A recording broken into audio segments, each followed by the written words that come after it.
We work on very large-scale projects. We support data-intensive science. The science communities tend to encounter problems long before the general communities, and by solving those problems, solutions can be brought to more general communities. We work on middleware between those applications and the infrastructure, large-scale infrastructure, including supercomputers, petascale computers, and other distributed fabrics. We also work on public policy studies at the federal, state, and local level. Those policies generally apply to large-scale infrastructure. So we believe it's important to explain to the politicians why, for example, fiber optics are very important. They're as important today as roads and bridges and canals were in the 19th century. Those fiber optics are the roads of the future. The foundation of the digital economy. Now, because we're a research center, people say, what is it you're researching? What's going on today in the world of advanced research? And so here are a few things. There's a number of topics that could be considered grand challenges in communications. One is the internet is currently a service being used by 1 to 2 billion individuals. In the future, it will be used by 4 to 6 billion individuals. Therefore, it's going to be very, very different than your grandfather's internet. And it is an antique internet today. Another area is improving the current internet. There's a lot of flaws, and everybody here who has experienced the internet understands there's a lot of flaws there. A better internet needs to be created, removing the limitations, adding capabilities, increasing security, reliability. Another area is creating the Internet of Things. Currently, there are 5 billion devices connected to the Internet. In the future, there will be 20 billion and more. Another is, and this is a little technical issue that I'll just gloss over quickly, the networks are a type of a 7-layer cake, and the Internet is only at 1 layer, what's called layer 3. We're bringing those additional layers into the mix. Another is the internet today mainly does data and images. It does not do video very well at all. The internet, however, is migrating to a rich multimedia internet. The internet of the future will be fabulously more amenable to advance high-resolution, full-color, full-screen digital media, and I'll talk about some of that, some of the work that we are engaged in. This is kind of a conceptual slide to give you an idea of the difference between today and the future. Over here you have a carrier cloud with managed services. It's very limited. You heard the term quadruple play or triple play. That means 3 or 4 services. That's it. That's kind of old-fashioned. This is what we're doing, something very different. We're encapsulating lower-level resources as software objects, so it's highly programmable, so it's customizable. So instead of having the only choice for you as take it or leave it, you can customize at will. Now, maybe you don't want to customize at will, but some people do, and maybe somebody will do that for you. But the idea is you have thousands of services, not just 3 or 4. This is another area that we're involved in. The internet is one internet. That's the whole idea. One size fits all. Everybody's on the same internet around the world. However, there's no technology where one size fits all. People want customized technologies, private technologies. So one of the areas we work on is private networks. Government networks, sensor networks, financial networks, high-performance computing networks, R&D networks, lots and lots of specialized networks. We run a facility that has over 100 specialized networks that we interconnect. And these are highly customized and tuned to the specific communities using them, and I'll give you some examples. As I said earlier, much of what we do is motivated by creating specialized facilities for data-intensive science. And I'm going to quickly go over some of the sciences that we support. One is high-energy physics. The high-energy physics community generates more data than any other community in the world at this time. There's a new synchrotron you might have heard of in Switzerland. It's called the Large Hadron Collider. Hadrons are very large particles that are sent around an electronic ring and run into each other to create subatomic particles. It's a multi-billion-dollar experiment. It generates a huge amount of data, and we help distribute that around the world, in part with our friends at the Fermi National Accelerator Laboratory, who are in Batavia, Illinois. We also are working with the magnetic fusion energy communities. They're creating new types of energy based on fusion as opposed to fission to create new energy sources for the future. This is another big data generator. One of the largest facilities, actually it's the largest facility in the world, directed at this type of research is the ITER, which is in southern France. And that's part of a global community working on this. The Tokamak Advanced Research Facility is another one in South Korea. There's also some of these in Japan and other countries. We work with Oak Ridge National Lab. This is an example of a light source, the spallation neutron source. These are specialized light sources that aim particle beams at fundamental materials, metals, ceramics, biomaterials, so that scientists can learn about their fundamental properties. Again, a large data generator.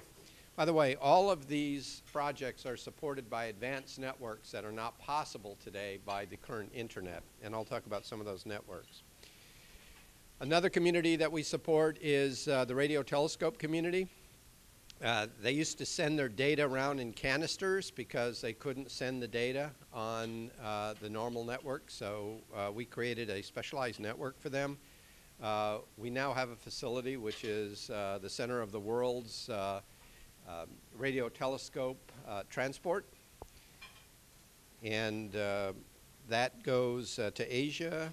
It goes through North America, South America, and Europe. We even brought in from Puerto Rico the Arecibo telescope, which is one of the largest radio telescopes in the world. We're preparing for something called the Square Kilometer Array. This is going to be in Australia, South Africa, or both, and maybe even New Zealand.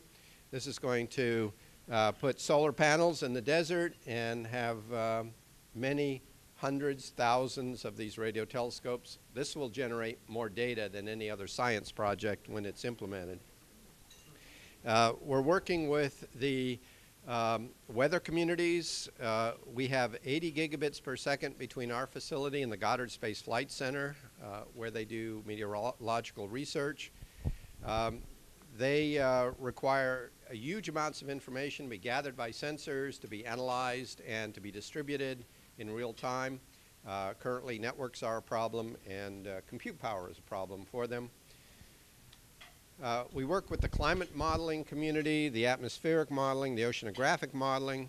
We work with all the federal agencies, including the U.S. Geological Survey. They have images on their satellites that are 10,000 times more detailed than the Landsat 7, the older class of satellite. And then aerial imaging is 500,000 times more detailed. So these are very large data sets being collected that have to be shipped around different parts of the country.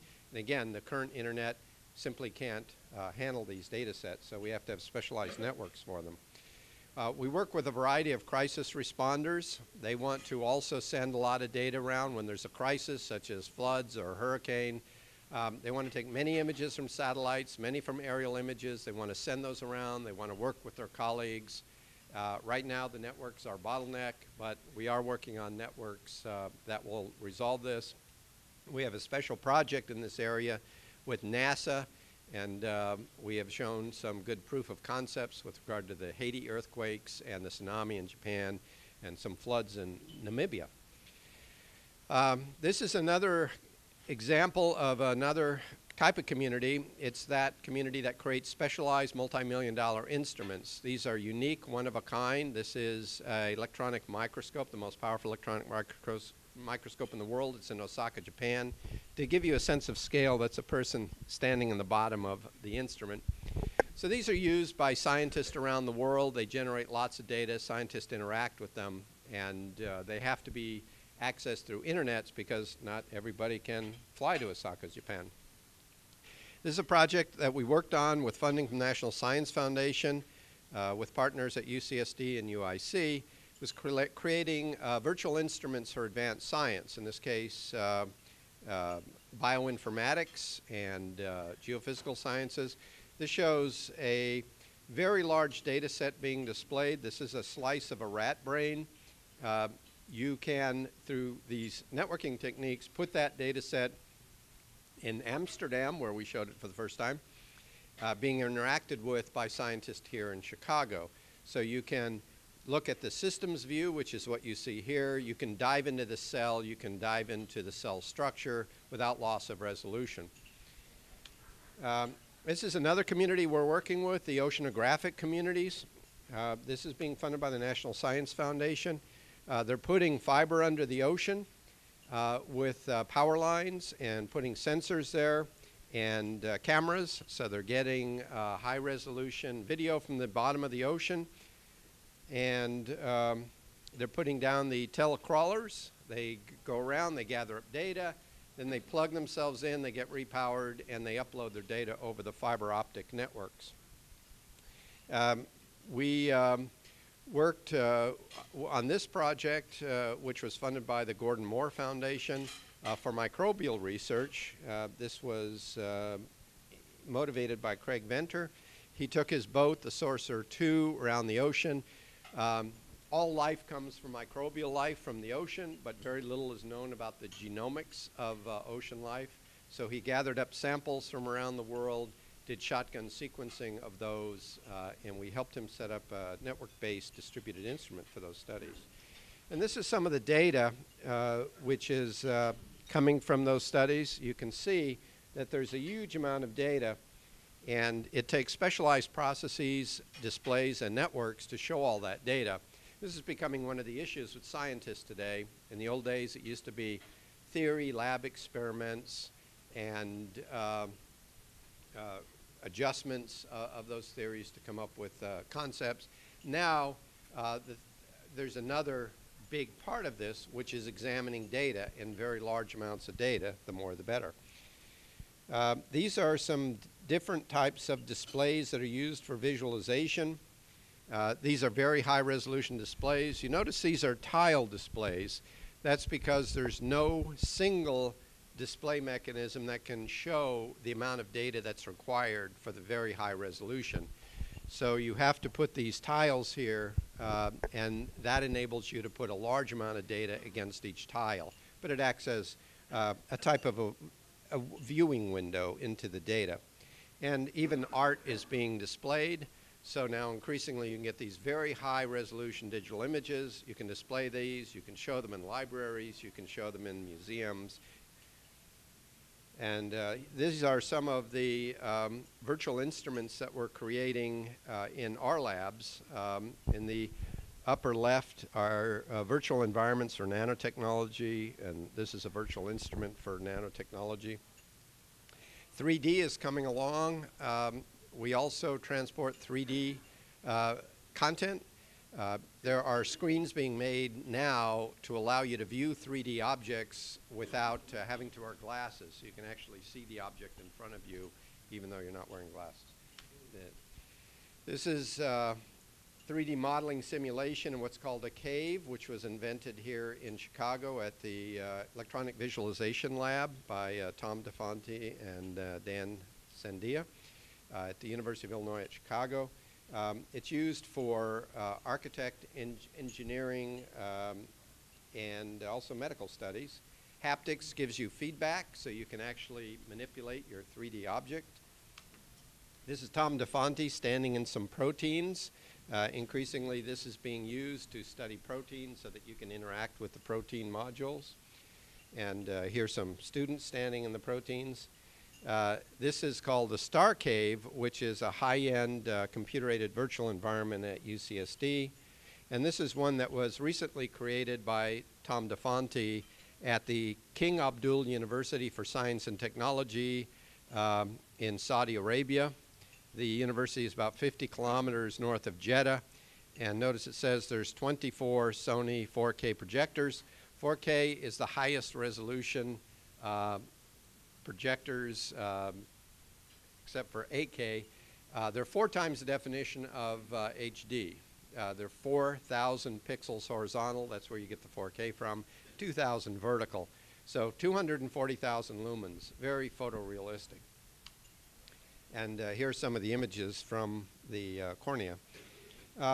We do, as I mentioned earlier, some work in digital media. We created the world's first global internet digital video network about 10 years ago. This was using what I call layer 3 networking, the common network. But now we're doing high performance digital media, various types, including 4K media. As I said, it's 4 times HD TV and 24 times DVD. It's much sharper, clearer than anything you've seen in a theater, with greater color saturation and less artifacts. The University of Essex is working on 8K media. They're going to do a special demo for the Olympics. We have a joint project with them. That's the 2012 Olympics that will take place in London. And I was over there a few weeks ago and took these pictures of their 8K auditorium and control room. These are the 8K projectors. That's even more spectacular than 4K media. So here's an example of 4K. This is the Cinegrid initiative, which is bringing 4K to commercialization. These gentlemen are in Tokyo, beaming a signal that's coming to our facility in Chicago, and then being put on this 4K camera. At the time, there were only 2 in the world. They were made by Sony.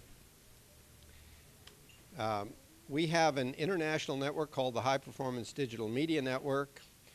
We showcase it to do special events. We did one in Prague in 2007, and I'll just highlight this because it's showing a master musician in Canada teaching students around the world.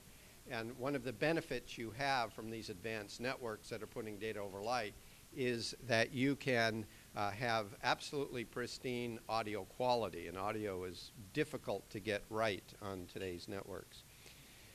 This is a demonstration we did in South Korea in October 2009 of 3D medical movies for the medical community. They're interested in anatomical studies at long distance. This is a joint demonstration we did with the National Science Foundation for the American Association for the Advancement of Science, which took place in Chicago. We brought fiber into that hotel. So all of this takes some infrastructure, and one that we put together is called Starlight. It is on the downtown Chicago campus of Northwestern University. It's in this building on the second floor. It's a unique exchange. It's a very advanced communication exchange that interlinks networks from around the world. It is also the home of MREN, the Metropolitan Research and Education Network, which we created some years ago. It's a 7-state network that connects universities and national labs. We're also founding partners of this facility. This is not a network, but it is a distributed facility that is global, within which we can create the private networks I mentioned. Remember the customizable networks that are specific to communities. So we're putting these exchanges in around the world. We just brought one up in Singapore in January. We, with the Gloriad project, put one in Cairo, and are working on one in Bangalore, India. This is what it looks like as a national fabric. All these lines represent what are called light paths within optical fiber. And these are our links into Europe. We have a partnership hub called Netherlight in the Netherlands. And I noted earlier there's a visitor from Moscow. Moscow Light has been brought up in Moscow. We have a link there that's part of the Gloriad project. This is the Gloriad project. This started out as a project between the US, China, and Russia to do a 10 gigabit per second link around the world to support science and engineering. Later it was joined by Korea, Canada, Netherlands, and the Scandinavian countries. And it's continuing to grow as an international fabric, even into Iceland. There's a 10 gig link now into Greenland for polar science. We have many partners in Asia. This is the glyph in Asia. And I'll highlight here this major test bed. This is called the JGN2 Plus test bed. The Japanese are very serious about the digital economy. They have 21 million homes directly on fiber. And in some areas, you are able to get a 1 gigabit service to the home, and they are working on 10 gigabit service to the home. Compare that to your local rates. Korea, more homes on broadband than any other nation in the world. They're building whole industries based on people being not just connected, but highly connected with high performance. And South America, where we'll be demonstrating a variety of advanced technologies next month at the Glyph annual conference in Rio. They're putting fiber optic in many places and even implementing fiber optics for consumer services. This is one of the compute fabrics we connect to called the TerraGrid network. We work with the Energy Science Network from the Department of Energy. And one of the projects that we're involved in there is the Energy Science Network's Advanced Networking Initiative that's doing 100 gigabit per second backbone for the United States to support science. We work with the National Institutes of Health that has several networks, and the NASA Information Science Network, the Defense Research Engineering Network. This is the National Lambda Rail, which is a national fiber optic network that was built by the university communities. They couldn't get satisfactory national connections, so the universities got together and built this network. And this is some states that are building fiber optics. The higher education community has purchased about 36,000 miles of fiber over the last few years. This is sometimes called dark fiber. Dark fiber has two meanings. One is it's not being used, it's not lit. The other is it's private to the individuals using it. So this is fiber optic being developed by various states, including the state of Illinois. There's something there called iWire. In addition, more recently, there's been a major initiative called BTOP, the Broadband Technology Opportunities Program in Illinois that's going to build some additional fiber for Illinois. And this is another project that we're involved in called the Illinois Rural Health Net. We joined a consortium a few years ago to do a proposal for a project to build a $25 million network in Illinois for the medical communities. Prior to this, they were only able to access consumer networking, which is inadequate for hospitals. So we put this project together with a consortium, and it's now moving forward. We have a National Science Foundation project to build the world's first multi-100 gigabit per second facility in Chicago. We're working on that. And one of our partners is NASA in that. This is one of our test beds that we showcased last October. We implemented a 100 gigabit per second test bed between our facility and Ottawa. We're working on cloud computing and something called the Global Environment for the Global Environment for Network Innovations. It's a National Science Foundation project that is creating internet technologies for the future. And there's a lot written up about all of these things, including this book, the first book on programmable networks. And that's a little bit about who we are, what we do, and some of what's coming, and I'll take questions. That's excellent.